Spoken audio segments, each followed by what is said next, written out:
ভাই এর রোদের মধ্যে কি করেন? এই রোদের ভিতরে ডাটা নিরাইতাছি, ডাটার ভিতরে অনেক ময়লা হয়েছে, ঘাস বইরা গেছে গা, না নিরাইলে তো মোটা হইব না ডাটা। সব জিনিসেরই যদি যত্ন না নেওয়া যায় কোনো জিনিস কিন্তু ভালো হয় না। এই জন্য এই যে দেখো কত ঘাস হয়েছে, এই ঘাসটি যদি এখন পরিষ্কার করে দিই না, ডাটাটি মোটা হইব, বেচলে কিছু টাকা পাবো। ভালো না হলে তো মানুষ কিনতে চাইবো না, গ্রামের মানুষ তো ভালো খাবার ছাড়া খায় না। এটা তো ঢাকার শহর না, যা হইলো তাই বাজারে নিয়ে গেলে বিক্রি হয়ে যাবে। এটা হলো গ্রাম। গ্রামে তো 10 জনের কাছে দেখে একজনের কাছে কিনে যেটা ভালো লাগে, বুঝো নাই?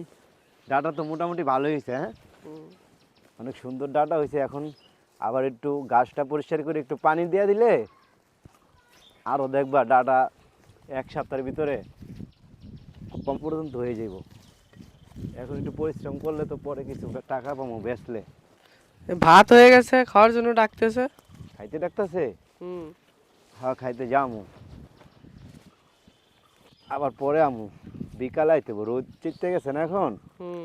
বিকালবেলা এসে নিরাইলে হয়তো ভালো হবে। ডাটা সুন্দর ডাটা হয়েছে, দেখছো? হুম।